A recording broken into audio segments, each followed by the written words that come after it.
Now that was a fucking episode of anime. Peak cinema, and I mean absolute peak. Everything I had been hoping for, and so much more, with a lot of the Zenins getting some pretty big upscales in terms of how they actually performed against Maki.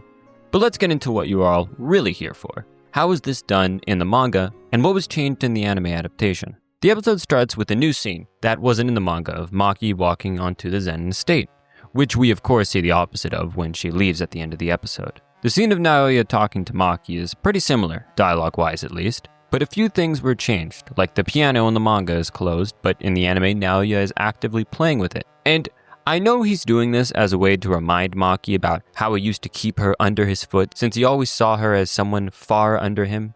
But was the zoom in on the feet for like 20 seconds really necessary?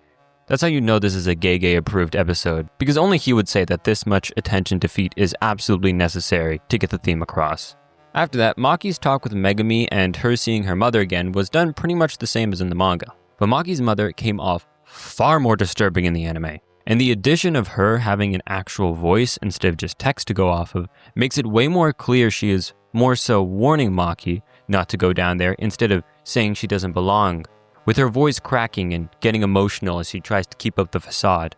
Maki versus Ogi is pretty different here. In the manga, it's really just a focus on 3 actions, with heavy narration that breaks down what is happening. Since we didn't get this rundown in the anime, I'm gonna explain it myself. Ogi goes into Falling Blossom emotion, which is similar to Simple Domain. It allows him to react to anything that comes near him, and his body counters immediately, the cursed energy moving his body like a puppet instead of his nerves reacting to something. And the weapon Maki uses here is the masterpiece of Jujutsu, which, if you don't remember, is that one dude who was like really into making Gojo a coat rack back in season 1 during the sister exchange event. The blade works by accumulating cursed energy into the back of it and releasing it at the wielder's will, like a sword with a jet on the back of it.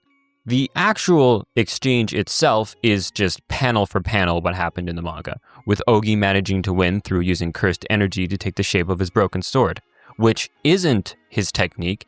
It's actually something many swordsmen in the series can do, since they're so familiar with the shape of the blade, they just recreate it with cursed energy.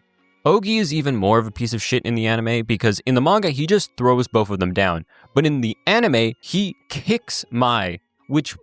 Why? How is this necessary, Ogi? I know you hate your children, but come on, man. Do a little too much here. Also, I call bullshit on him saying that he stayed ahead of Nayobito on everything, because Nayobito is regarded as the second fastest sorcerer and not him. And notice how he's only saying this once his brother died too. Fake demon. Mai's death and sacrifice to create the weapon for Maki is pretty much one-to-one with the manga. From Mai going into the water first and Maki trying to chase after her, down to the cut of them when they were kids again, as Mai asks Maki to destroy it all for her. Think of this as Maki accepting that there was never anything she can do to make the Zenin clan a safe space for Mai, because a place that was created on such rotten ideals just can't be fixed sometimes. And those times, it needs to all be destroyed. Ogi unleashing his technique here is fairly different. Ogi's technique in the manga feels more directly like it's flames, but here it's more obviously cursed energy mimicking the shape of flames, maybe giving it the properties as we never fully get to see the cursed technique. Also, I'm sure everyone knows the difference between the Toji panel at this point. Anyone who's bitching about this, you just need to grow up and accept that in the anime medium, things have to be represented differently sometimes, and not everything can be one-to-one. And this is pretty cool. I like the manga a little bit more, but that's just because this is something that's done better in a manga form. Also, they gave him an insane upscale here by just having Ogi swing his sword and rock the whole room while slicing through some of the pillars, before Maki just one-shots him, of course. But now let's get into the slaughter. The murder of every single Zenin on the estate, and then some. Maki versus the Kukuru unit is a lot longer here. In the manga, it's pretty much just about 4 pages of her just killing these guys in different brutal fashions. But in the anime, oh my god, the anime. This goes fucking crazy. Now, it does use pretty much every kill we see in the manga. The leg chop, cutting off both arms, and just cutting off so many fucking heads. Just an insane amount of heads being dropped. And on top of what it did adapt, it just added so much more. Like the kunai kills and throwing dragon bone, letting it go off and just killing people like a fucking boomerang. Spoiler here, giving you 5 seconds. 1, 2, 3, 4, 5. It's so funny that in Modulo, she was pretty much just telling her grandkids these stories before tucking them into bed with Yuta. people be real demons. The Hei coming in was also similar to the manga, just a lot longer, and gave these guys more credit. Don't get me wrong, they are all still getting turned into red mist by anyone on the level of Panda, but making them seem cooler only makes Maki even more badass for how brutally and easily she killed them. In the manga, after the old man, Chojiro, uses his curse technique to make those giant hands, the leader of the Kukuru team, Nibuaki, tried to double team Maki, but she just stabs both of them in the throat with her bare hands. However, in the anime, she actually takes them out one by one, letting them kind of do their own thing before they're brutally murdered. Nobuaki actually clashes with her a bit before he's killed, and then she just hits the dash on Chojiro. He tries to run for his life. Now, as for how Ranta and Junichi are killed, in the manga, it's just a shorter sequence, really. That's the difference. In the anime, Junichi also seems to be hesitant to attack Maki, whereas in the manga, he only slows down when he sees that Renta's dying. But here, Renta honestly seems like he's trying to hype him up to kill Maki instead of telling him not to worry about him. I always kind of wondered if there was more to Junichi's character than we saw, because this guy is Toji's brother, if you don't know. And as for Naoya, did they glaze him? Yes and no. Now, he was doing some insane moves he never did in the manga, like this fucking stand rush he hit on Maki and this huge loop he ran, which I would love to see some calculations for. I really want to know just how fast he is here.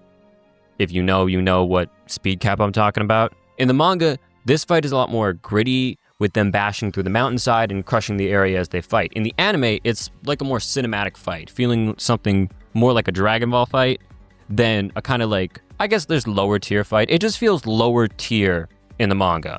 But I honestly prefer the anime because I love hype shit. This is so beautiful. But where they stop the glaze is with that last punch, giving us a Mortal Kombat brutality of the skull turning to glass as we get a multi-shot Jumbotron murder on screen.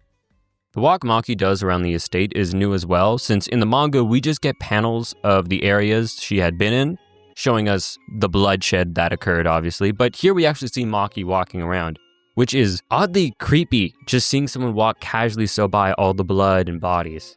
Maki killing her mother here is very different, and helps get the message it's trying to convey a lot better here. In the manga, Maki asks her mother the same question as she walks towards her, and then we just get a cut and some blood splatter.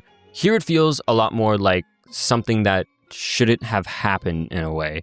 Maki's mother almost calms down when her daughter asks her that, but then she just starts freaking out again and saying she has no clue what she's talking about. If you were to ask me what was going on here, I'd say that she probably wanted Maki to kill her. She knew it would bring her daughter peace. Having someone who was involved in your horrible treatment be alive and being able to almost sympathize with them would haunt you in a way. You'd rather them just be dead or rather not know that.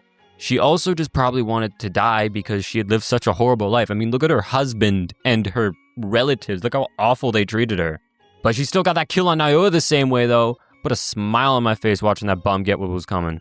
The rest of the episode is just the ending of the perfect preparation arc, done how you would expect. Momo comes in and Maki hands his body over to her as she walks off to go kill any Zenin she could find, pretty much. But overall, the episode was amazing. Like, this is one of the ones. I'd say that out of all Jujutsu Kaisen so far, this is my third favorite episode, but it comes really close, like really close to being second.